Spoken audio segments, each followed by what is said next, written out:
करम सुन्यारा देखन जानन हार रे, केवल जानन हार रहाऊं, दन घड़ी कब आएगी। क्षण क्षण वेद विज्ञानी को बाऊं, दन घड़ी कब आए। नमो अरंताणं नमो सीताणं नमो हरियाणं नमो वज्रायणं नमो लोहिषविशाऊनं। मंगलम भगवान वीरो मंगलम गौतम गणी, मंगलम कुंद कुंदाद्यो जैन धर्मस्तु मंगलम। सर्वमंगल मंगल्यम सर्वकल्याणकारकं, प्रदानं सर्वधर्माणां जैनं जयतु साक्षिणं। मंगलमय मंगल करण वीतराग विज्ञान, नमोताई जाते वये अरहंतादिमान।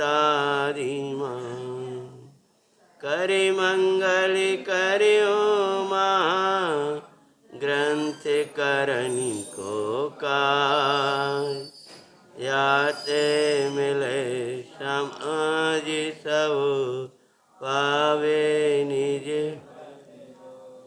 सर्वग शासन जयवंत वरते, निर्ग्रंथ शासन जयवंत वरते। यही भाव अविच्छिन्न रहता है मन में, सर्वग शासन जयवंत।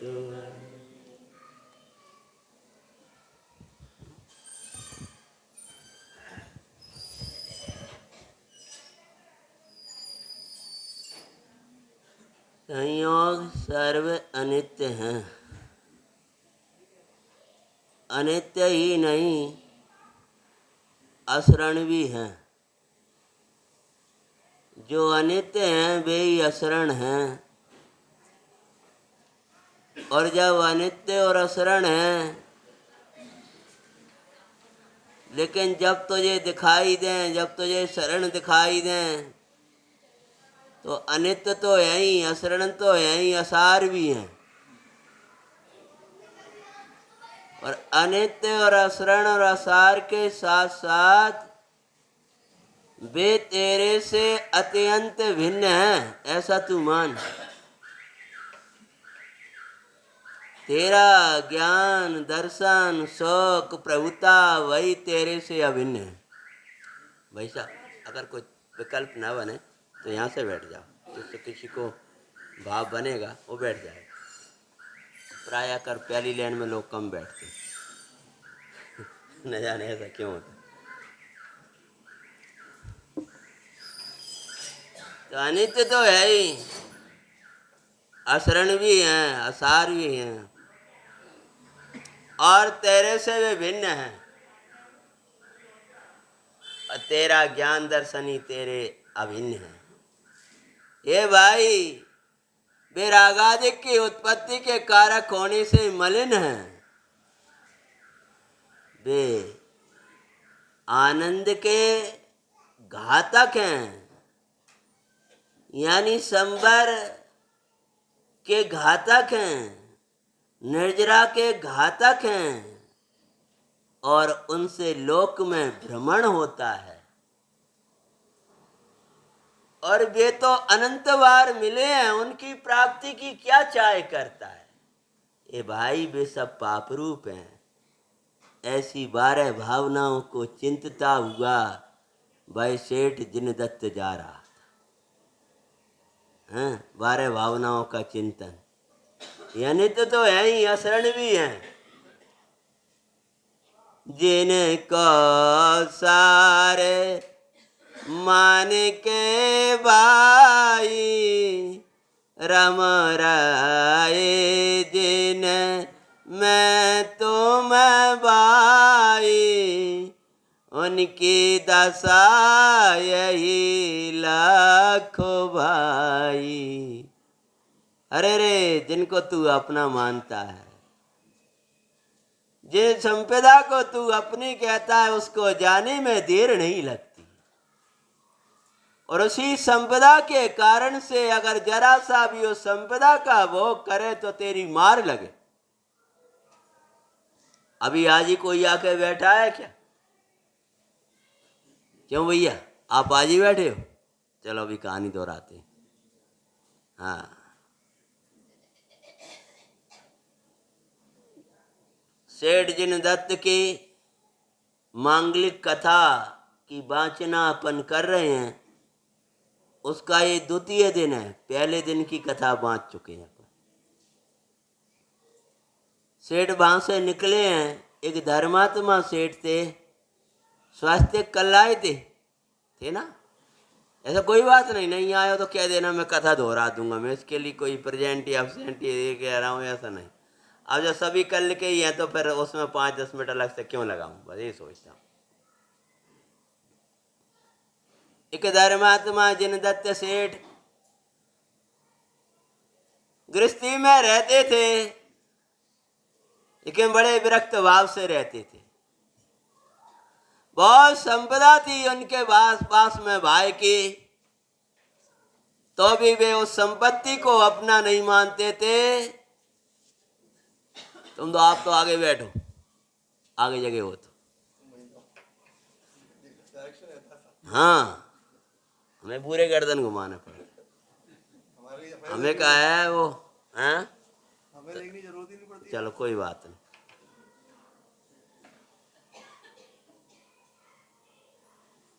बहुत संपदा होने पर वे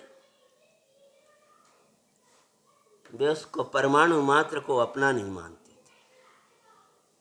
वे अपने को एक शुद्ध सदा अरूपी ज्ञान दर्शन से पूर्ण परमात्मा देखा करते थे और उस संपत्ति का योग्य उपयोग किया करते थे। दान परोपकार आदि कार्य करना उनका बाह्य कर्तव्य था, परंतु अंतरंग का कर्तव्य क्या था कि क्षण क्षण में वेद विज्ञान करना।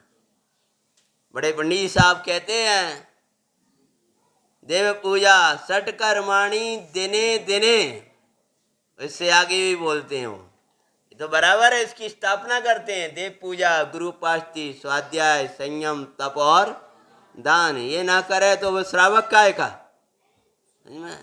सट कर्माणी दिने दिने, पर भेद विज्ञान क्षणे क्षणे। हाँ, ये दिन में करो लेकिन वेद विज्ञान कभी ना विसरो। ऐसे दान परोपकार आदि कार्य करते हुए एक दिन पाप जो उदय चल रहा है, ये भाई की जो संपत्ति मिली है भाई तेरे मिलाने से नहीं मिली है, भाई सब उदय का कार्य है। खूब दान परोपकार आदि कार्य करते, एक दिन बाढ़ आई और बाढ़ में पूरी संपदा उनकी बह गई। जब संपूर्ण संपदा बह गई, सेठ के पास कुछ नहीं बचा था। चल दिया था, थोड़े से चने थे, कपड़े में लेकर के, फटे सा कपड़ा और कपड़े पैसे लेकर के चल दिए। जो एक कुछ दिन पहले बहुत बड़े सेठ थे, आज उनके पास खाने के लिए सूखे चने थे। और उधर वह जो जितना उनका धन पानी में बह करके गया था, वह एक दूसरे सेठ के लिए मिल जाता है और ये योग से वहीं पहुंच जाते हैं। सेठ ने सबका स्वागत कर रहा तो इनका भी बड़ा स्वागत किया और इनको भोजन कराया, लेकिन एक टूटी थाली थी। अब मैं दोबारा नहीं दोहरा पाऊंगा, इतनी कहानी दोहरा पाऊंगा और अब आगे बढ़ाऊंगा। टूटी थाली थी, उसकी किनारी कहाँ थी? पगड़ी में थी। सेठ जी ने सोचा, वैसे सोच रहे इसको व्यापार करेंगे, काय का व्यापार कर, जब पूरी चली गई तो जाके लोभ में क्यों पड़ो, तो उसको भी लगा दिया। और लगाया तो नौकरों ने क्या किया है वो कहानी अपन आगे बाँचने के प्रारंभ कर। जब उन्होंने गिना तो थालियों में से सब थाली तो दिख रही हैं, परंतु एक थाली टूटी नहीं दिख रही है। उन्हें सोचा अभी सेठ यहीं कोई गए होंगे, और सेठ का कुछ नहीं, मालिक अपनी मार लगाएगा। तो इसीलिए जाकर के क्या क्या किया, ताली ना पाकर सेठ के नौकरों ने मारे लगाई। पिटते मुस्कराए सेठ सोचें, उत्तम भोजन का फलवा। वो सब वार लगा रहा है उनकी, और वे मुस्करा रहा है, सोच रहे हाँ देखो, पहले ही कह रहे थे, कल हमने कहानी में सुनाई थी, उन्होंने कहा देखो अपने उदय की जो सामग्री है वो सब खुलासा में आज तो नहीं कर पाऊंगा, सच्चे कहानी सुनाऊंगा, कल और शॉर्ट में सुनाकर पूरी कर दूंगा। हाँ हाँ, तो ये वे मुस्करा रहे हैं, काय के लिए, उनको मार लग रही है, बालकों को भी मार लग रही हो, भी हंसते हुए बोले बेटा पहले ही कही थी कहा कि जो उदय में आया है, जब इतने आदर से कह रही है चलो उत्तम भोजन मिलेगा, कि भोजन नहीं मिलेगा, क्या मिलेगी, उदय प्रमाणे सामग्री में असंतोष का फल पाते हैं, सृष्टि जिन दत्त की मंगल।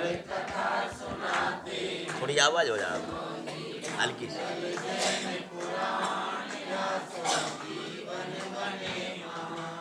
सोचने लगे हमने बस ठीक, उदय प्रमाण सामग्री में असंतोष किया कि चलो भाई, बालकों के मोह में सेठानी भी कहने लगी, और सेठ जी के आग्रह से चले गए, उत्तम भोजन किया, लेकिन उसकी मार लग रही, अगर नहीं जाते तो, और चोर कहा जा रहा है।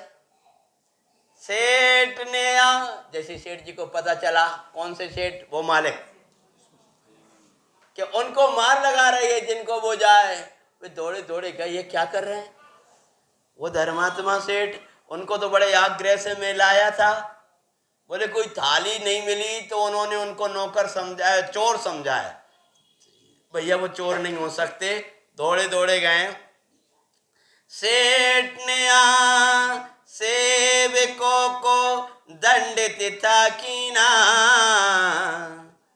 बोले सृष्टि उदय मेरा है, दोष इनका कोई ना। जब वे मार लगाने लगे, आकर के दुष्टो, ये धर्मात्मा है, मैं इसके लक्षण से, इसकी भावना से जानता हूं, तुम इससे धर्मात्मा को मार लगाई, ये नन्हे नन्हे से बालकों को मार लगाई, और उन्होंने सेठ ने आकर के उनको मारना शुरू किया, तो उन्होंने रोक दी, ना ना ना, इसमें इनका कछु दोष नहीं है, ये तो मेरा ही उदय है। उदय से बोले तुम्हारा उदय तुम सोच सकते हो, लेकिन जिन बच्चों को मार रहे हैं, जिन दुष्टों ने, मैं इनको नहीं छोड़ूंगा। बोले नहीं नहीं, उनको भी अपनी मिला है दंड, उन्होंने जो चाहा था उसका मिला। बोले क्यों, उदय से अधिक चाहने वालों को मार ही मिलती है, सृष्टि जिन दत्त की मंगल।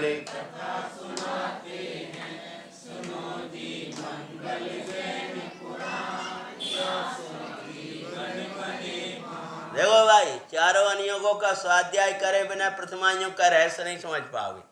कई लोग कहने लगते पंडित जी ये कथा कहाँ है, हम 3 दिन तुम्हारी सुनेंगे, जाके जगह 15 मिनट जाके बाँची लेते, तुम तो हमको बता दो जो कहाँ लिखी है, कहाँ लिखी, लेकिन तुम उसको रहस्य नहीं समझ पाओगे, ये अर्थ नहीं समझ पाओगे कि उदय से अधिक चाहने वालों को ये मार मिल रही है। तुम तो रोगे बैठे बैठे, और सेठ जी को भी रोता हुआ देखोगे कि वे रो रहे हैं, लेकिन उनके अंदर में शांति भी है, तो पता नहीं चलेगा क्यों शांति है। जिन्हें बालकों को मार क्यों लगाई जा रही है, तब इनको क्यों मारा, तो बोले जो उदय से अधिक चाहते हैं उनको मार ही मिलती है। उदय प्रमाण सामग्री में संतोष नहीं धारण करके उनकी यही दशा होती है। ये सब वाक्य पंडित जी के हैं। हाँ हाँ, ये सब नीति वाक्यों में आपने पढ़ा होगा उनके। टूटी थाली साबुत कारण पूछने पर सेवक बोले, एक थाली कम थी माले। तुमने मारा क्यों, पहले ये बताओ। अरे मालिक, एक थाली कम थी, वह भोजन, उसमें भोजन इन्हीं को दीना था हमने मालिक साहब, और वो थाली हमने आपकी आज्ञा से इन्हीं को दे दी थी। आपने तो कहा उत्तम दो, और हमने से भिखारी सा बैठा है, सेठ जी को न जाने क्या हो गया, तो हमने सोने की थाली तो और सबको अच्छी चीज को टूटी दी, और ये टूटी वाली ही चली गई।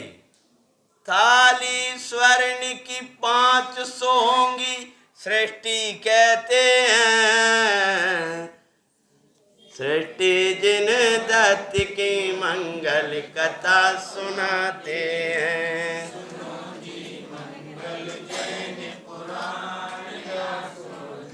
सेवकों से भी बोले, तुमने 500 थाली गिनी थी कि हाँ।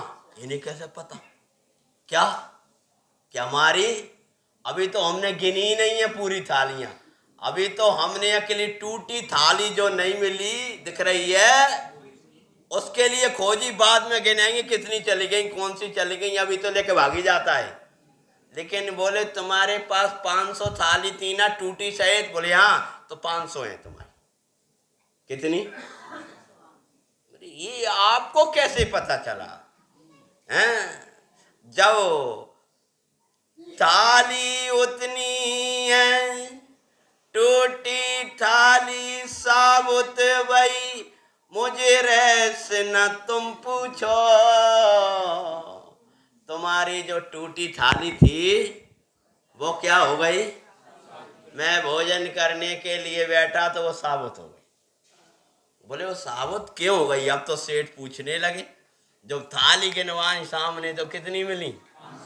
अब दूसरो व्यक्ति यो तुम्हारे घर की थालियों की गिनती अब सेठ ने भी नहीं करी थी, तो लोगों सेवकों ने कर रखी थी व्यवस्था की दृष्टि से, वो बता रहा है, और वो टूटी कहाँ चली गई, बोले वो साबित हो गई। अब हमसे मत पूछो कैसे हो गई, इसका रहस्य हम बताने वाले नहीं है।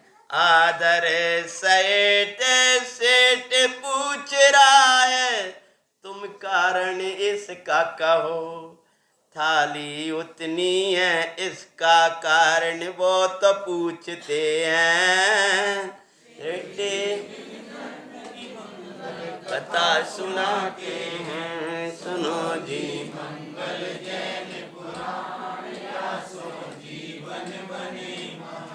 खजाना मिला है, सेठ बोले आप कैसे जानो।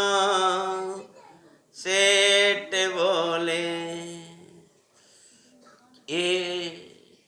मुझे खजाना मिला। तो भाई तुमको खजाना मिला है, तो बोले क्या मिला है।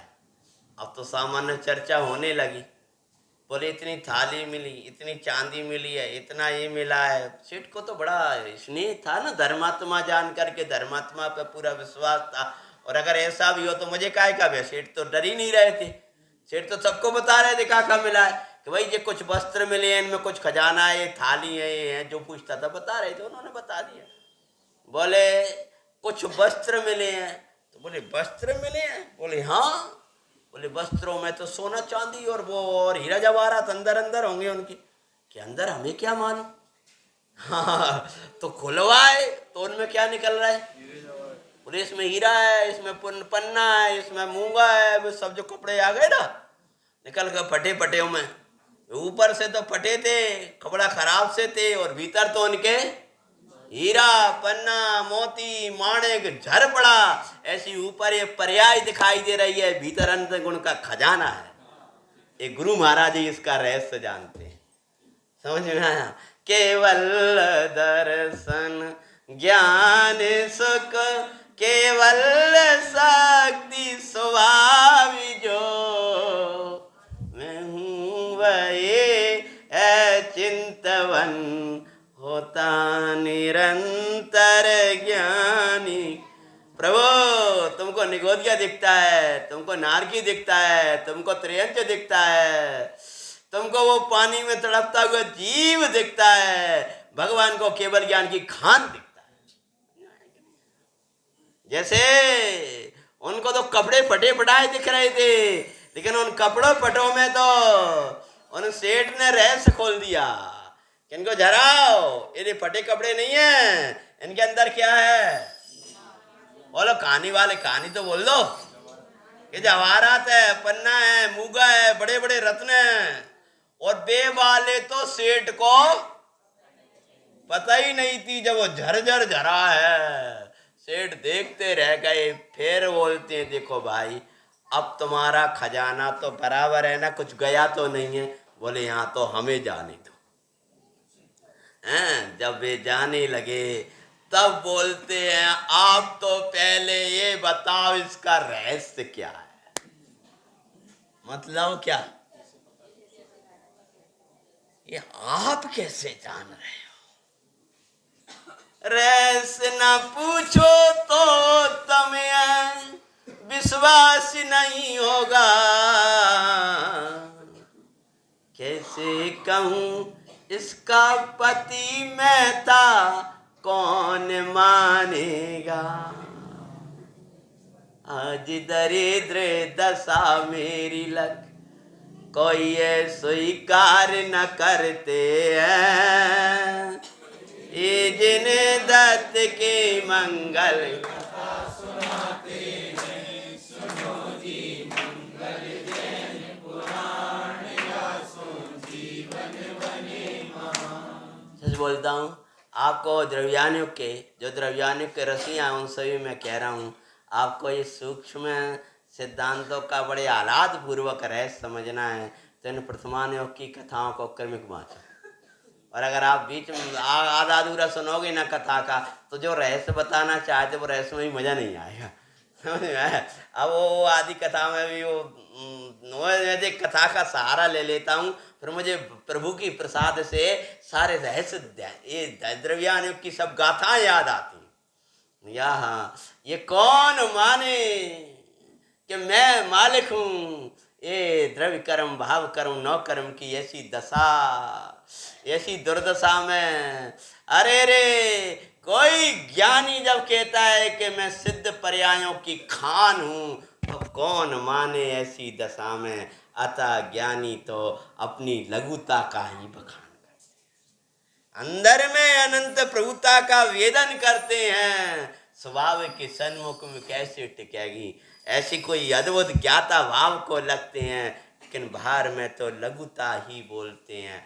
इधर सिद्ध समान अनुभव करते हैं तो द्वादश अनुप्रेक्षा कार्तिकेय अनुप्रेक्षा में कहते हैं कि सम्यक दृष्टि अपने को तृण तुल्य अनुभव करता है, अंदर पर्याय का ऐसा विवेक है उसका।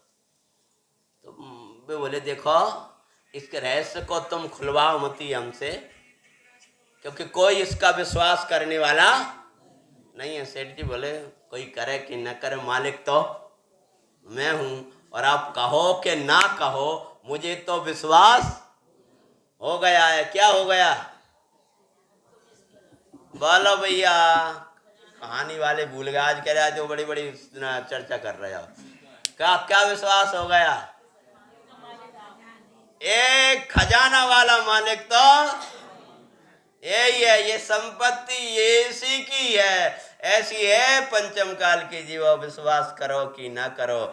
जो निकट भव्य उनको तो विश्वास हो जाया करता है कि पंचम काल का मैं नहीं है, ये चार भाव वाला मैं नहीं हूँ, ये द्रव्य कर्म भाव कर्म एक नौ कर्म मेरे नहीं है, तो मैं तो सिद्ध परमात्मा हूँ। ऐसे भव्य को तो विश्वास हो ही जाया करता है। सेठ जी बोले हैं आप मानो कि नहीं मानो, मुझे तो पूरा विश्वास हुआ है कि ये सारे खजाने के मालिक हम आप ही हैं, अतः ये खजाना आप ही संभालो। आप तो खजाने वाले आ गए सब हैं, बड़ी टेंशन में थी वो खजाना मिलेगा कि नहीं मिलेगा।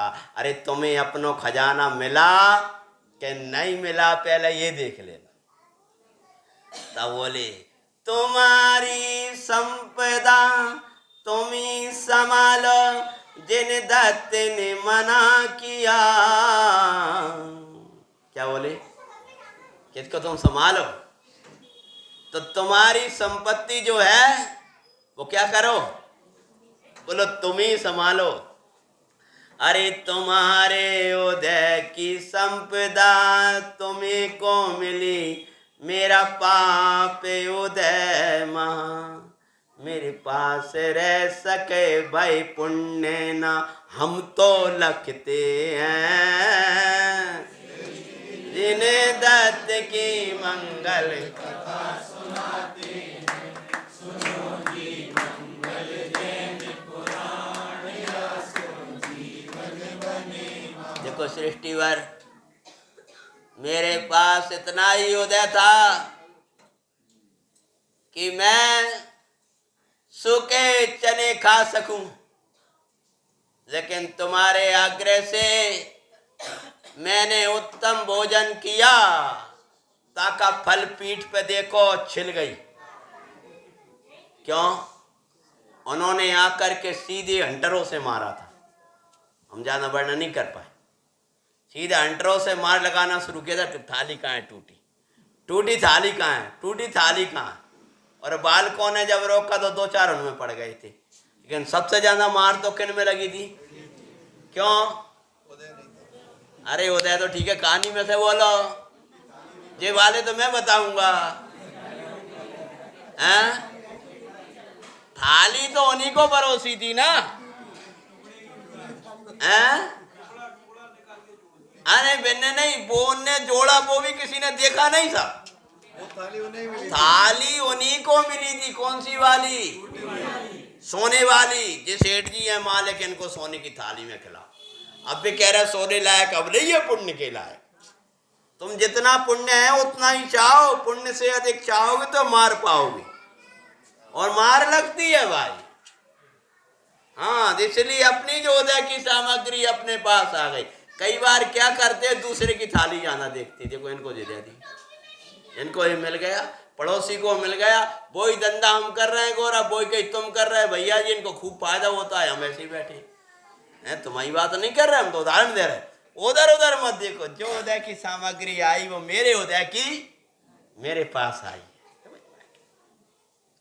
तो बोले आपका वात्सल्य ठीक है, लेकिन ये बताओ, जब एक दिन के भोजन ने और मुझ में मार लगवाई, और देखो मैंने इन बच्चों से पहले ही कहा था कि बेटा अगर अपने उदय की हो तो वो बच जाए, लेकिन इनके कहने से मैंने इस थाली को पकड़ा था, तो उसकी क्या मिली थी? किनारी। और वो मैंने रख ली थी। क्यों रख ली थी? कि मुझे मार खाने थी। हाँ, वो उतना ही लोभ मेरे लिए पिटाई दिलवा गया। अगर ज्ञाता भाव से उसको भी यूं ही जाने देता तो ये मारनी पड़ती। क्या सीख रहे हो? सीखे रहे हैं, उदय की सामग्री आ रही है, जा रही है, तुम ना तो उसे रोक सकते हो और ना भेज सकते हो। धन्य कुमार फेंकते थे और वो आती थी, बोलो, और आकृत पुण्य लेना चाहता था और वो जाती थी। इसलिए भैया अपने उदय प्रमाण सामग्री में संतोष रखना सीखो। ये शिक्षा हमको दे रही है कथा।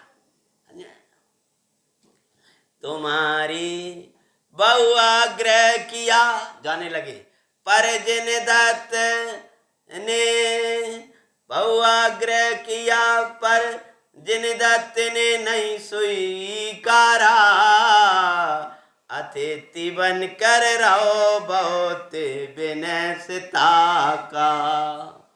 तो पूरे परिवार ने रोकने लगे, हमसे अपराध हुआ है, अब तुम्हारी ये घाव जब तक नहीं भरेंगे और तुम हमारे अतिथि बन के रहो, हम अब तुम्हें भटकने तो नहीं देंगे। क्यों? तुम इसके मालिक, दर दर के भिखारी बन करके घूमो, और हम ये तुम्हारा खजाने का भोग करें, ये हमें पचेगा नहीं साहब। परम चरण पकड़ लिए, सब पूरा परिवार रोकने लगा है। आंसू जरा रहा है कि रुक जाओ, आप रुक जाओ, इसको संभाल लो, इसको ले लो, लेकिन कुछ नहीं लिया। बोले आप हमारे मेहमान हो, आप हमारे साधर्मी हो, साधर्मी से बड़ा कोई होता है क्या? अब आप हमारे यहाँ रहो, जब तक हमें योग्य नहीं समझ में आएगा आप यहाँ से नहीं जाओगे। बहुत आग्रह किया तो उन्होंने अतिथिपना स्वीकार कर लिया। उन्होंने एक घर में एक स्थान दिया है, तम भोजन दिया है और वहीं रुक जाते हैं। और रुके तो क्या हुआ, बर रात्रि के पूरा दिवस हुआ। बच्चों से कहा सो जाओ समय पे, क्योंकि रात के 2 बजे जाना है यहाँ से। हैं क्यों? देखो बेटा। तब वो पत्नी कहने लगी, स्वामी कुछ दिन के लिए आजीविका की व्यवस्था अपन कर लें, फिर चल देंगे। बोले मेरे पास बहुत बड़ी आजीविका है। क्या? जब तक ये जिन धर्म है यही मेरी जीविका है। और सुनो, एक दिवस के भोजन में तो ऐसी मार पड़ी है, कहीं दूसरे दिवस 2-4 दिन रुके तो और कोई बड़ी आपत्ति ना आ जाए। हम अबे पुण्य जोदय जने संपत्ति के भोगने लायक नहीं है, क्योंकि हमारे पास वो पुण्य नहीं बचा है। लेकिन चिंता ना करो, धर्म हमारे साथ में है। सबने स्वीकार किया, क्योंकि बालकों को भी उन्होंने वैसे ही संस्कार दिए थे। पिताजी आप हमारी चिंता नहीं करो, आप कहो तो रात अभी चल दें हम। लेकिन नहीं बेटे, अभी नहीं चलना, क्यों? अभी हमें कोई जाने नहीं देगा। हैं? पर रात्रि के पिछले पैर में निकलते पाते हैं, सृष्टि जिन्हें दत्त की मंगल कथा सुनाते हैं।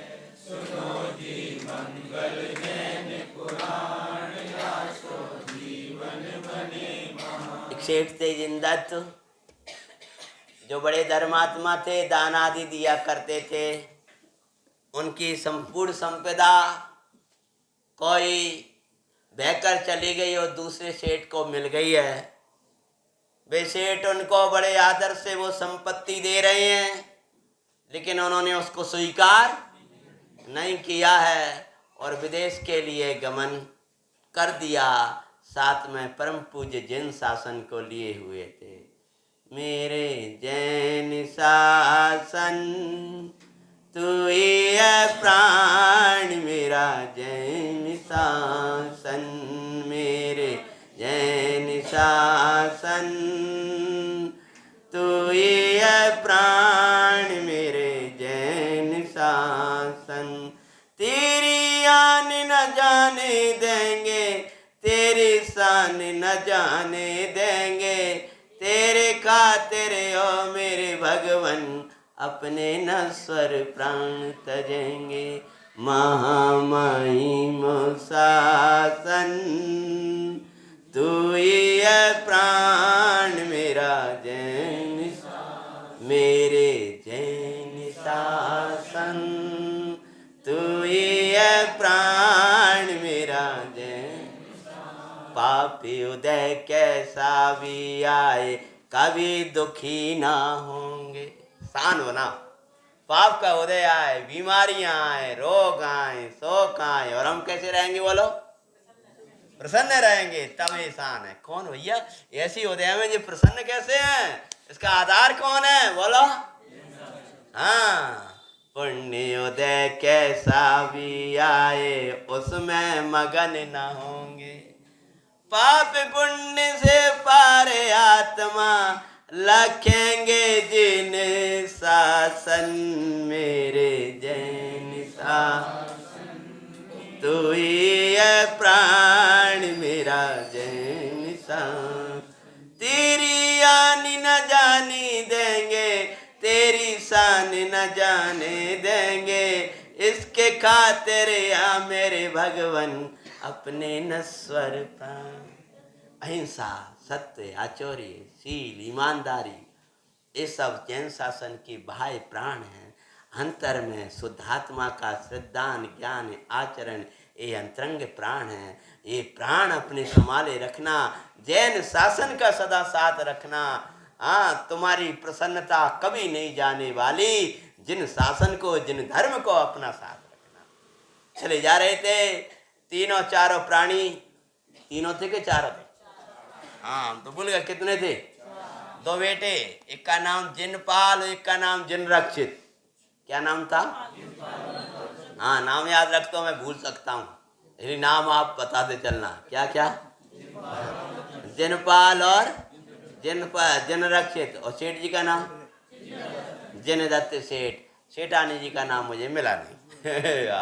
हाँ, तो ये चारों प्राणी बड़े प्रसन्नता से चले जा रहे हैं विदेश की ओर। हाँ भाई सिद्धार्थ, ये बेटा मन नहीं लग रहा क्या? हाँ, न लग रहा, सामने बैठ जाओ, बिल्कुल पूरा लग जाएगा। हाँ, बच्चे तो इधर बैठे ही नहीं करो, सामने बैठा करो। आज तो कोई बात नहीं, आज जगह नहीं। क्या होता है, चारों जा रहे हैं और जाते जाते एक नगर के बाद दूसरा नगर आ रहा है, दूसरे नगर के बाद तीसरा। सब लोग देख रहे हैं उनको कि देखो ये ऐसे लग रहा है जैसे ने कई दिनों से भोजन नहीं किया, कहीं फल मिल गए, कहीं जल मिल गया, जैसे शुद्ध भोजन लिया और चल देते थे। लेकिन इनका चेहरा देखो कितना प्रसन्न है। ये चेहरे पर प्रसन्नता किसकी है? हाँ, ये जैन शासन की प्रसन्नता है। धर्मात्मा सदा प्रसन्न रहते हैं।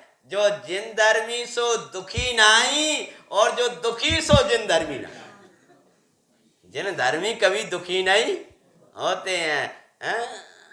चाहे कैसी भी विपदाएं आती रहे, जिन धर्मी उन विपदाओं को छूता ही नहीं है। ये जैन शासन का अतिशय है, ये जैन शासन का चमत्कार है।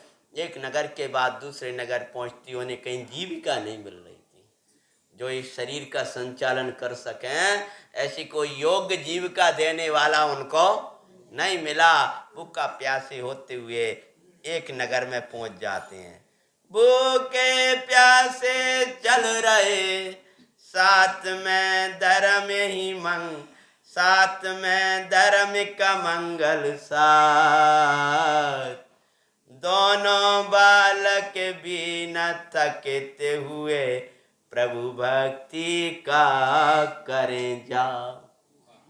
माता पिता तो जा ही रहे थे, लेकिन दोनों बालक भी क्या कर रहे थे? भगवान की भक्ति, प्रभु का नाम जप रहे थे। नमो अरिहंताणम, नमो सिद्धाणम, नमो आयर्याणम, नमो अजायाणम, नमो लोय सविसाऊडम, नमो लोय सविसाऊ। महामंत्र महाशांति का कारक आओ शासन मेरे जैन शासन।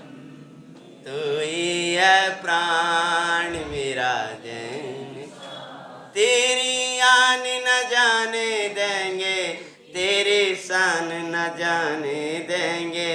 तेरे खातिर हो मेरे भगवन, अपने न सर प्राण तक।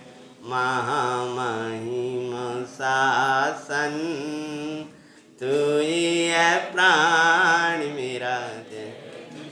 सचमुच भैया प्रयोग करके देखना, जिन धर्म तुम्हारे साथ रहेगा, कैसी विपदाएं हो, कैसी रोग शोक की दशा हो, आपका चित्त इतना प्रसन्न रहेगा कि आप स्वयं ही वेदोगे, स्वयं ही जानोगे।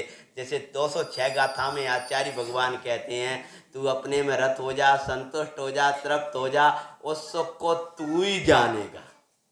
तो से किसी से पूछने की, टीका में कहते हैं, माँ पूछ, किसी से मत पूछ, तू खुद ही जानेगा। ऐसे जब तुम्हारे जीवन में जो अहिंसा आएगा, सत्य आएगा, शील आएगा, जिन धर्म आएगा, तुम खुद आनंद करोगे। भैया एक कथा भी जैन धर्म की पढ़ लोगे, वो तुम्हें इतनी शांति देगी, कुछ पूछो मत। इसके तत्व और इसकी गाथाएं, इसके रहस्य पढ़ लोगे तब तो हम क्या कहें आपको। अगर ऐसे में जल्दी पौराणिक कथा भी आप अच्छे से इसकी बाँच लो, तो वो भी जीवन में शांति ला देगी। इसलिए है भैया, इतना समय तुम इन कथाओं को देते हो, टीवी चलचित्रों को देते हो, मोबाइलों को देते हो, थोड़ा समय निकाल कर स्वाध्याय जरूर जोइए। गुरुओं के वचन है, स्वाध्याय जरूर करना चाहिए। कैसी भी स्थिति बनी हो, ये तुम्हारा सारा रहस्य खोल देगा। सेठ जी प्रसन्न थे, आधार क्या था बोलो? जैन शासन।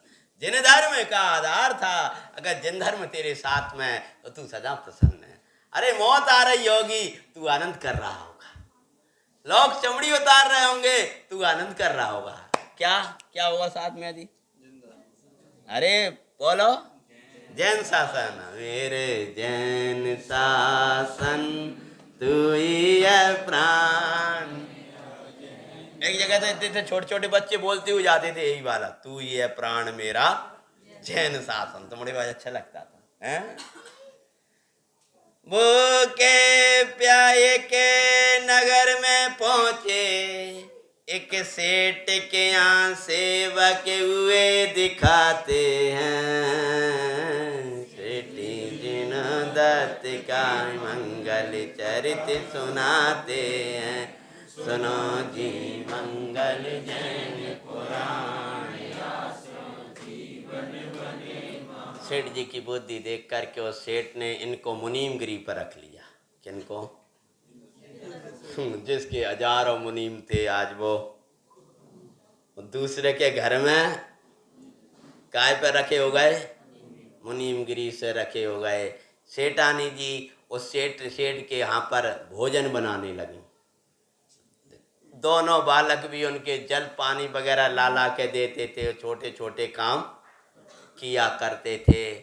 और सेठ जी बड़े प्रसन्न हुए, भैया हम भूखे प्यासे गरीब रंक व्यक्ति, उनको तुमने इतना बड़ा उपकार किया है, बिन्ने वहाँ कछु परिचय नहीं दिया। तुम कौन हो? तुम्हें दिख रहा है हमारी फटी हालत है। हाँ आ गए हो, चलो भाई कोई बात नहीं, हम तुम्हें योग्य जीविका तुम्हारी दिए देते हैं। तो कुछ दिन रखा और बुद्धि देखी तो बोले तुम मेरे मुनीम बन जा। तो सेठ जी बोलते हैं, अरे सेठ जी साहब, कहाँ मुनीमगिरी का उत्तम उच्च कार्य, मेरे जैसे रंग को मत दो। कि नहीं नहीं, हमें दिख रहा है कि आप ये कार्य संभाल सकते हो हमारा, इसलिए हम तुमको मुनीमगिरी का कार्य देते हैं। और सेठ कहते हैं, देखो इनने कितना बड़ा आपने मेरे ऊपर उपकार किया है। क्या है पे? मुनीमगिरी। मुझ जैसे रंग के गरीब को कौन जीविका दे, और तुमने ऐसी उत्तम जीविका मोए दी विश्वास करके, सो मैं इसको पूरी तरह निर्वाह करूँगा।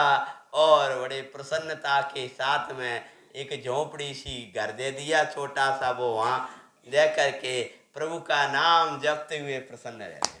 भैया अगर तुम होते तो क्या करते? दिन पहले के तो देखो आप हैं, पहले और पीछे के देखने वालों वर्तमान का आनंद नहीं ले पाते। पहले के क्या देखो और आगे के क्या देखो, बोलो। अब इस अनियोग से नहीं, दूसरे अनियोग से उत्तर दो। पहले भी हम ज्ञाता थे, आज भी। अरे जो अपने को सेठ माने वो दुखी हो, वो प्रसन्नता का अनुभव करे। जो मुनीम की अवस्था में दुख का वेदन करे, अरे किस उसी को सेठ कह रहे थे, उसी को मुनीम कह रहे हैं, उसी को सेवक कह रहे थे, उसी को मालिक कह रहे। अरे मैं तो चैतन्य परमात्मा। ये पर्यायों रूप अनुभव ज्ञानी करता ही नहीं है। और पहले वे जिनदेव ही हमारे पहले भगवंत थे, आज भी हम जिनदेव के सेवक हैं। काय की चिंता? तो क्या करते थे? कहाँ जारो सेवक जिनके, यहाँ वे स्वयं बने सेवक। उदय सदा एक किसाना रहता, मालिक हो जाते सेवक। समझ गए ना? सदा एक सा उदय रहने वाला। अरे किसी नौकर समझ के तिरस्कार मत करना। इस पुण्य उदय को अनित्य लग, ज्ञानी इसमें ना फंसते हैं। सृष्टि जिन्हें दत्त की मंगल कथा सुनाते हैं। सुनो जी मंगल जैन पुराण। कथा मैंने जितनी भी बांची तो मुझे तो ऐसा लगा कि कहीं कहीं कथा में कुछ मोड़ों पे वैसा आता है। इसके तो प्रत्येक मोड़ पे मुझे लोक जीवन परमार्थ सीखने को मिला। उन्हें इतनी अच्छी कथा लग रही थी कि देखो वे भावी रह करके भी अपना भेद विज्ञान कर रहे हैं। प्रभु भक्ति वेद ज्ञान करते, दान आदि में यथा योग्य बरतें। क्या कर रहे हैं? हाँ, भोजन बिना दान के नहीं करते थे। बड़े पंडित साहब कहते हैं, आचार्य भगवान का उदाहरण देते हैं कि बिना दान दिए यदि श्रावक भोजन करे तो उसको इतना खेद होता है मानो उसके पुत्र का वियोग हो गया हो। पद्मनंदी स्वामी कहते हैं, आहार दान दिए बिना उत्तम पात्र दिगंबर मुनिराज, मध्यम पात्र देशवृत्ति श्रावक, जगन पात्र अपने साधर्मी जन, और कोई ना मिले तो करुणा दान। जैसे भाई साहब आप दिया करते हो, पक्षियों को डाल रहे हो, वे 6:30 बजे आके चींची करने लगे। मैंने कि तुम्हारे अतिथि आ गए सब? हाँ, बहुत देर से आए। तो ऊपर ये छत पे डालते हैं, उन कबूतरों को कोई डाला करते हैं। तुम्हारे अतिथि बहुत देर से तुम्हारा इंतजार कर रहे। हाँ, वे पक्षी भी जानते हैं यहाँ मुझे कुछ मिलने वाला है, और जो मालिक दिखे तो उसको देख करके आ जाते हैं। तो उत्तम मध्यम जगन पात्र मिले तो उत्तम है, और ये ना मिले तो करुणा दान दे भोजन करे। एक गिलास निकाल दे है। साहब कहते एक गिलास निकालने से क्या हो जाएगा? सबका चार में आता है, एक गिलास का भी दान दे। बोले अगर पूरे देशवासी एक एक गिलास निकालने लगे तो जितने चिड़ी कबूतर मर रहे हैं वे कोई न मरे। एक एक गिलास सब निकाल के तो देखो, बोलो। हाँ, सब पूरे निकालने लगे एक एक गिलास भोजन, तो क्या होगा बोलो? तो भैया दान बिना भोजन नहीं ग्रहण करना, जो मिला है उसमें से देना। तो क्या करते थे वे? प्रभु भक्ति करते दानादिक में यथा योग्य बरतें, पात्र दान बिन भोजन वो आज भी नहीं गए। क्या करते थे? जो उनकी नियम था वो आज भी नियम पूरा कर रहे हैं, यानी पात्र दान के बिना वे भोजन ग्रहण नहीं करते थे।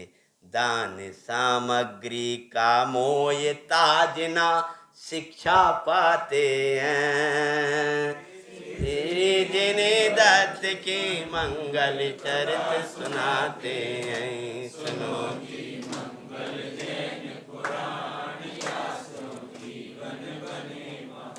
दान सामग्री का मोहताज नहीं होता है, क्योंकि दान तो प्रत्येक श्रावक का कर्तव्य होता है।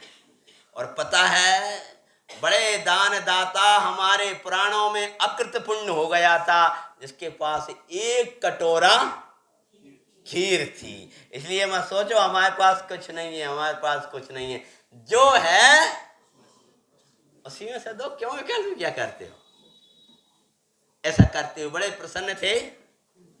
तो तत्व ज्ञान हमारे जीवन में यदि है तो प्रसन्नता हमारे साथ में सदा रहेगी।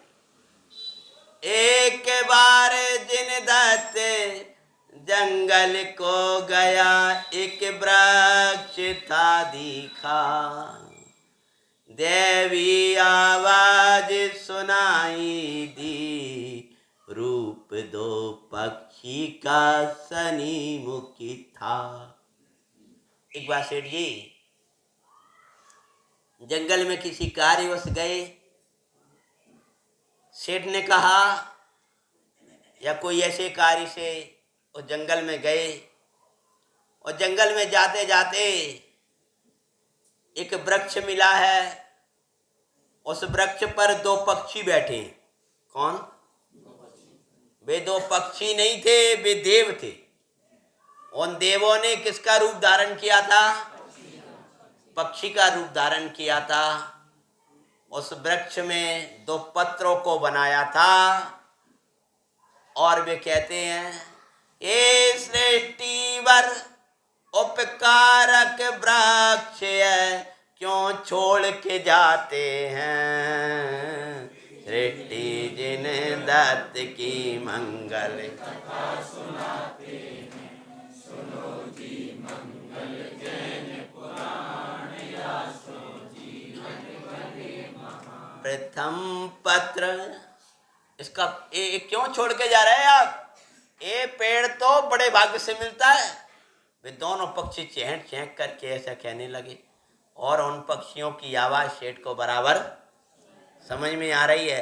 यद्यपि वे अपनी भाषा में बोल रहे हैं, तथापि वो सेठ को ऐसा लग रहा है कि जैसे मनुष्य की भाषा में बोल रहे हैं, और वो मनुष्य की भाषा में सुनाई दे रही है, और वो बोल उस भाषा में रहे हैं। सेठ को उनकी भाषा मनुष्य रूप में सुनाई दे रही है, और दूसरों को उनकी भाषा चींची सुनाई दे रही है। क्या सुनाई दे रही है? माँ तो ची ची आवाज कर रहे हैं, तो दूसरे लोग तो चले गए, लेकिन सेठ जी को वो भाषा सुनाई दे, रुको रुको, कहाँ जा रहे हो, ये पेड़ तो बड़ा उत्तम है। ऐसे जिसके परिणाम श्रेष्ठ होते हैं, उनको गुरुओं की आवाज सुनाई दे जाती है। हैं कह जीवो आओ आओ आओ, जो और दूसरों को तो पढ़ते हुए चले जाएंगे, सुनते हुए चले जाएंगे, उनको समझ में आने वाला नहीं है। सेठ को सुनाई दे रही है, और ऐसा लग रहा है कि कोई दैवी आवाज है, और वास्तव में वे देव थे दोनों। और उन देवों ने कहा कि 2 पत्र हैं, इस पेड़ के 2 पत्ते जो कोने वाले हैं तोड़ लो इनको। क्यों? इनका क्या प्रभाव है कि प्रथम पत्ता इसका तोड़ो, जो खाए वो होगा राजा। इसका पहला पत्ता तोड़ लो, और इसको जो भी खा लेगा वो कौन बन जाएगा? नगर का राजा बन जाएगा। आज की भाषा में कहें देश का प्रधानमंत्री बने, राष्ट्रपति बना, राजा बने, राजा, पूरे नगर का राजाधिराज बनेगा। और दूजा पत्र खाए रुदन पर मोती झरेगा। हाँ, जो रोएगा वो खाएगा। बड़ी समस्या हो गई, ये तो रोना पड़ेगा। ये दूसरा पत्र तोड़ लो, इसके तोड़ने पर वो रोएगा तो हाँ, एक ही दोनों को नहीं खिलाना, अलग अलग खिलाना व्यक्तियों को। जो उसको खाएगा उसको क्या जरेगा? तो क्या बनना चाहोगे ये बताओ? अब कहानी वालों से तो पूछे कम से कम। कभी कभी सिद्धार्थ तो उन्हें कहानी का रस खो जाता है, इसलिए अब कुछ ऐसी कथा भी कुछ मोड़ ले लेती है। अब वो ले आई पत्र वाली, तो तुमसे एक बात कर ले, एक खाएगा तो राजा बने, और एक खाए तो रोए तो मोती झरे। तो सुनो, और भी आगे बता रहे, पर पुण्य उदय है, पर पुण्य उदय आने पर हंसने से मोती झरते हैं। सेठे जिन्हें दत्त की मंगल कथा सुनाते हैं। सुनो जी मंगल जैन पुराण या सुनो जीवन बने। बोले इसका बड़ा रहस्य है कि अगर उसका पुण्य का उदय होगा जब, तो वो हंसेगा तो मोती झरेंगे, और पाप का उदय होगा तो रोएगा तो मोती झरेंगे। और इसमें कोई शर्त नहीं है। इसका रहस्य तो ये है, जो खाएगा वो राजा बनेगा। तो आप कौन सा वाला खाना पसंद करोगे? कि हम कछु नहीं खा रहे, हम तो ज्ञाता द्रव्य हैं, ये वाला उत्तर अभी नहीं मिलूंगा मैं। और रात्रि में तो कछु खाने नहीं जा रहे, दिन में तो खाओगे। कौन सा लेना पसंद करोगे बताओ? खूब मोती जा रहे हैं, ये वाला लेना चाहोगे, राजा बनना चाहो? और मोती भी हीरा जवाहरात, अरे राजा के पास डबल ऐसे मोती हैं। तो भैया कौन सा खाना चाहोगे? मोती गिरवा। हाँ, तो ध्यान रखिए, पाप का उदय होगा तो फिर रोना पड़े। हाँ, वो मोती रख चाहते हो तो पाप के उदय वालों को तो रो रो के मिलता है। ऐसी जो संपत्ति जाको पाप का उदय होता है, बेचारा रो रो के 100-200 कमा पाता। हाँ, जाकर पाप का उदय हो तो बड़े रो रो के मुश्किल से कुछ कर पाता है। तो दोनों पत्र सेठ ने लिए हैं, तोड़ी उनके आग्रह से, और लेकर के चल दिया है कि एक से राजा बनेगा और एक से हाँ, जो पापानुबंदी पुण्य बाला पाप सो संपत्ति पाए, पर उससे आत्मा तो अनंत दुख पाए। भले मोती जर रहे हैं लेकिन बेचारा वो तो रो रहा है। हाँ, ये इसका अर्थ है पापानुबंधी पुण्य। समझ में आया? पापानुबंधी पुण्य वाला ऐसा होता है, अन्याय करता है उस पैसा दिखाई देता है, खोटे खोटे काम करेगा और उसके यहाँ पैसा दिखाई देगा। यानी ऐसा पुण्य जो पाप करा करके उदय में आता है। जिनको नरक आदि दुर्गतियों में जाना है उनको ऐसा ही पुण्य होता है। पंडित जी ने लिखा है रत्नगढ़ साहब का आचार्य जी की टीका में कि अवक्ष्य दवाओं से जिसको फायदा मिलता है उसका पापानुबंधी पुण्य है, अर्थात उसको दुर्गति जाना है। मतलब उसने भक्ष्य दवाएं खाई और उनसे कोई फायदा न लगा, और जैसी उसने वो अभक्ष्य खाई और क्या हुआ, फायदा मिल गया, तो उसको विश्वास हो गया कि भाई साहब जाए खाए बिना तो कोई सही नहीं। और राजा अरविंद था, अरविंद ही नाम था ना, हाँ, तो उसको सब कोई दवा से कुछ शांति नहीं मिली। छिपकली का खून गिरा, वाह, ये लगा तो महाराज ने कई दुर्गति जाना है। ऐसी अभक्ष्य खाने से, उल्टा सोचने से, अन्याय के काम करने से यदि तेरे घर संपत्ति आती है तो समझ लेना नरक लेने आई हो, नरक में लेने आई ऐसी संपदा। पर ऐसे सुख को धर्मी कभी न चाहते हैं, सृष्टि जिन दत्त की मंगल कथा सुनाते हैं।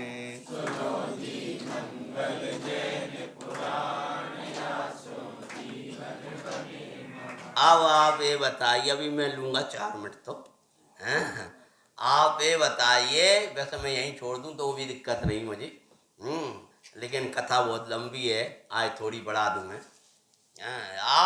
आप ये बताओ, 2 पत्ते तोड़ लिए और चल दिए, तो उनमें से वे पत्ते किन को खिलाएंगे? हाँ, सब अपना अपना निर्णय बता रहे इधर बहुत जल्दी उल जाते हैं। किन को खिलाएंगे? दोनों बच्चों को, मतलब तुम बच्चों को खिलाती, बोलो किसको खिलाएं? वैसे आपके अनुसार किसको खिलाना चाहिए? हैं? उनको खिला दें? ये आप अपने निर्णय से बोल रहे हो, कथा पढ़ सुन रखी है? निर्णय तो ठीक बोल रहा है तुम तो। ये बोल रहे हैं कि अच्छा, उनके यहाँ जिनको नौकरी कर रहे हैं उनके यहाँ खिलाया जाए तो उनकी पिटाई हो, समोती जरे, हैं? क्यों खिलाएं उनको, ये बता। हाँ, ये देखो थोड़ा थोड़ा आपका मिलान हो रहा है। सेठ जी से मिल गए आप लोग हृदय वाले हो, तो सेठ जी ने देखो भैया, वैसे तो सब लोग ऐसे ही है कि जे सोचे ऐसी दर्द ना अपने, पहले अपने बेटा को राजा बना लो, हैं भैया, एक उनको दे आओ तो एक तो अपने यहाँ रख लो, कब हमारा बेटा रोएगा तो मोती जल जाएंगे। उन्होंने दोनों पत्रों को क्या सोचने लगे, सोचा से टोपकारी उनके पुत्र बने, उनके पुत्र निप्र बने तो श्रेष्ठ। क्या सोचने लगे? अरे उपकारी का उपकार चुकाना यही है बस श्रेष्ठ। सेवक बनना कोई उपकार ना, तथापि धर्मी का व्यवहार अद्भुत दिखाते हैं, जिन्हें दत्त का मंगल चरित सुनाते हैं। सुनो जी सेवक बनना कोई उपकार नहीं, और मुनीमगिरी कोई काम नहीं कराते थे। सेठ को कभी जंगल भेज देते, कभी कुछ कराते थे, कभी कुछ कराते थे, पूरे घर का कार्य करते थे। कौन? वे सेठ जी। तो भी वे कह रहे हैं इनने हमको योग्य जीविका दी है, तो हमारे सेठ जी के 2 बेटे हैं, हम दोनों पत्र ले करके जा रहे हैं, क्योंकि उनका पाप का उदय तो है नहीं है, अतः उनका तो एक बेटा हंसेगा तो मोती जरेंगे और एक बेटा राजा बन जाएगा। और हम लोग तो सेवक ही रहेंगे। अपनी सेठानी से कहा है कि देखो आज कुछ रहस्य है, अपने सेठ के पुत्र कुछ दिन में राजा बन जाएंगे। सेठानी जी बोली चाहे वे राजा बने चाहे महाराजा बने, अपने तो उनकी सेवा करना है, आपका उपकार है, आपको जैसा उचित लगे इसमें आप ही अपना निर्णय कर लीजिए। वो धर्मात्मा सेठानी जी भी पूरी धर्मात्मा थी, सेठ का सहयोग करती थी। नहीं तो पहले देखी थी तुम्हें उनके बेटा को राजा बनाने से कहा मिल जाएगा, ये तो बताओ हैं। आखिर अपने बच्चों का भविष्य तो सोचो, तुम्हारे जो कछु है सो ठीक, इन बच्चों का तो सोचो। और बालक भी बड़े वेद विज्ञानी थे। क्या होता है, धर्मियों का व्यवहार भी अलौकिक होता है, धर्मी का परमार्थ तो अलौकिक होता है, लेकिन धर्मी का व्यवहार भी अलौकिक होता है। क्या किया है, हैं? सेठानी से बोले हैं अब ऐसे पत्र को लेकर मैं कैसे जाऊंगा, कि ये पत्ते खा लो, तुम तो बढ़िया सुंदर 2 लड्डू बनाओ, उन लड्डुओं में इन पत्तों को मिला दो, तो मैं वे दोनों लड्डू अपने सेठ जी को लेकर के जाऊंगा। तो जैसे वे लड्डू बनाने लगे तो वे दोनों जो बालक थे वे देख रहे, जब देख रहे हैं तब सेठ जी ने क्या किया है, सेठानी ने क्या किया है कि सेठ जी ने भले 2 लड्डू की कहा है, ने अपने बच्चों पे भी तो ध्यान देना चाहिए, तो फिर ने 2 लड्डू और बना लाए, 4 हो गए। आओ जो 2 लड्डू लेकर के कितने हो गए, 4 हो गए। सादा और 2 तो थे सामान्य लड्डू और 2 पत्ते वाले थे। कौन से वाले, 2 पत्ते वाले थे और 2 लड्डू थे सामान्य। तो उन्होंने क्या किया है, 4 और 5 और 6 लड्डू बनू करके 2-4 लड्डू और बना दे, और वे दोनों अलग रख दिए थे। तो जो दोनों अलग रखे हैं और वे लड्डू अलग रखे हैं, तो उन्होंने क्या सोचा, और बालकों ने बहुत से लड्डू ने अपने इसने बस अपने बच्चों को बना ली, तो 2 लड्डू का बना रहे थे, अलग अलग बना रहे थे। किन के लिए थे वो, तो वे दोनों जो बालक खोजते आए तो बोले देखो भैया अपने ईमानदारी से लेना चाहिए, इतने सारे लड्डू तो जो सेठ जी को बने होंगे, और जो 2 जो लड्डू है वो अपने बनाए, मम्मी ने तुम्हारी भाषा बोले तुम बाद है, हमारे पुराणों की भाषा बोले। तो उनने कहा देख जिन पालो जिन रक्षे, तू ज्यादा मत खाना, जिन रक्षित से बोले ये 2 लड्डू मेरे हैं, तू चाह जौन सा खा ले। तो वो जन रक्षित बोला भैया ये छोटा वाला लड्डू मैं खाऊंगा, बड़ा तुम खा लो। तो बड़ा था राजा वाला, छोटा था मोती वाला, समझ गए ना। वो देवी माया थी, वो तुम कहोगे जी ऐसी कहानी का है, वो देवों के द्वारा प्रदत्त थी, समझ गया क्या ना। इसको आप ऐसा मत समझना, देवों के द्वारा बड़े बड़े चमत्कार होते हैं, ये हो जाए तो उसमें कोई आपको शंका करने की जरूरत नहीं है। ऐसी कथाएं तो और पुराणों में देवों के चमत्कार आपने कई पढ़े हैं। अतः मेरे से अकेले में आके कोई प्रश्न नहीं करना कि ये लड्डू में से पत्ता में से राजा कैसे बन रहे। पंडित जी बड़ी आफत व्यक्ति सिद्धांत समझा के परेशान हो जाता हूँ, और वो कथा के पीछे दौड़ते पत्ता में से राजा कैसे बन गए।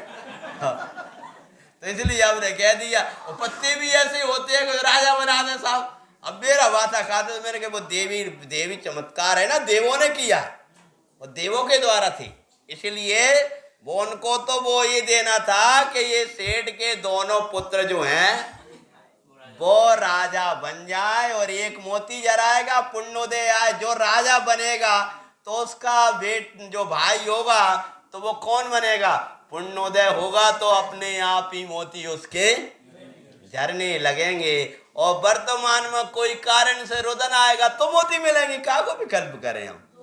हाँ दोनों में भी ठीक है।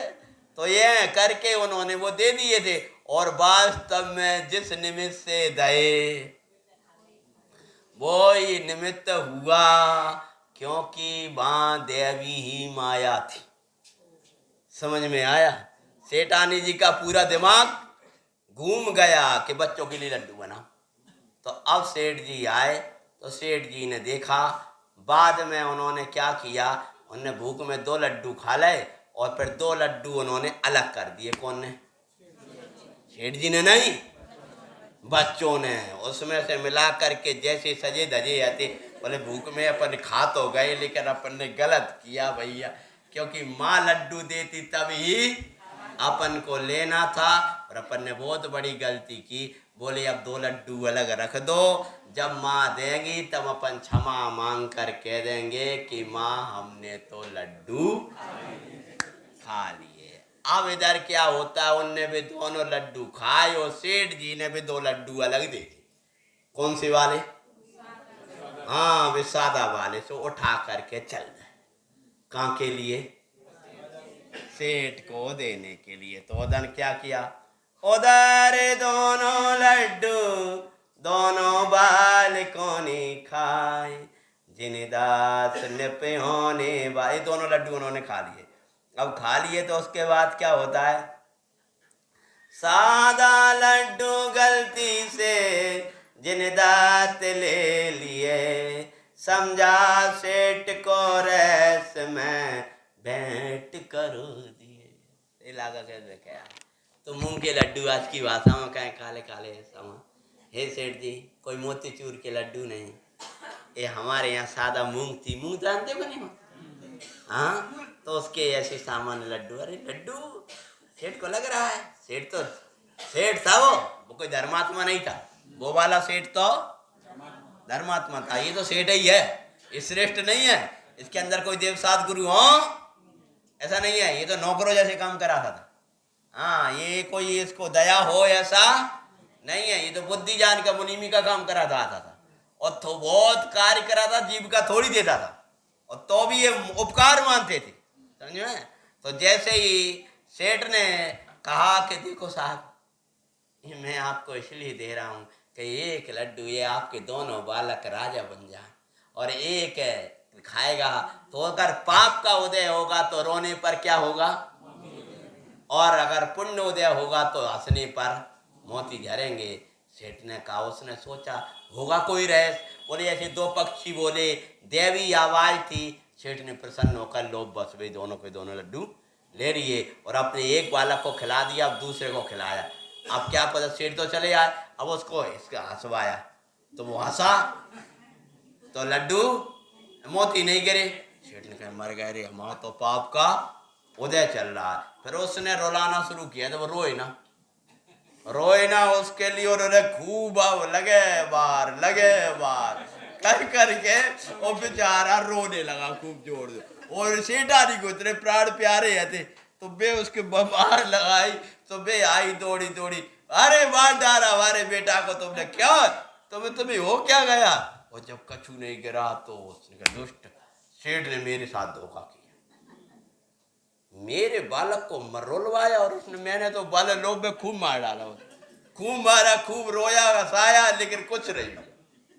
तू कितनी माथा मार ले, उदय के बिना कुछ होने वाला, चाहे तू माथा मार ले, चाहे रुला ले, चाहे हंसा ले, कुछ कर ले, जो उदय की सामग्री वो ही मिलेगी। लड्डू नहीं तेरे पास, वो तू रोला है हंसा तो क्या जाएगा। अरे वो सोच रहा है किसने मेरे साथ किया, और सेठानी ने उसको वो सुनाया भयंकर उससे, और पूरा घर का वातावरण बदल गया। बच्चा रो रहा है और बहस हो रहा। सेठ का मैन का इतना क्रोध में जाग गया कि उसने चांडाल से कहा इधर आ, ले मुंह मांगी इनाम देता हूं। आज सेठ को भी पता चलेगा, क्योंकि सेठ ने मेरे साथ बहुत बड़ा धोखा किया। हाँ वही मनी ने अपन सेठ बोल रहे हैं। हाँ, जो मेरा सेवक है उसने पता तो उसको था ये सेठ है, लेकिन मुनीमगिरी पर रख लिया था। और कह रहे हैं कि उसने बहुत दुष्ट ने मेरे साथ, बहुत जिन दत्त ने मेरे साथ बहुत बड़ा धोखा किया। तू पकड़ करके दोनों बालक वहां खेल रहे हैं और ले जा जंगल में और मार डालना। तो वो दोनों को साथ में ले गया। बहाने सेठ जी ने तुम्हारे लिए कुछ माल खिलाने को कहा है, तो जंगल में भाई ले गया चांडाल मारने, जंगल में भाई भीषण जंगल में लेकर के गया। आधा पैसा दे दिया था और कहा था आधा मारने के बाद मैं दूंगा। और जो उसने तलवार खींची दोनों को मारने, तलवार खींची, तब क्या हुआ? बचेंगे मरेंगे को आएगो, कैसे राजा बनेंगे, कैसे सेठ मिलेंगे, क्या होगा, वो खजाना को तो चलो ही गा, आगे का क्या रहस्य निकलने वाला है कथा में से कल पुनः आप समय पे आना। हमारी घड़ी बढ़ी चुकी है, तो 5 मिनट जाना। सिटी जिन दत्त की मंगल चरित सुनाते हैं,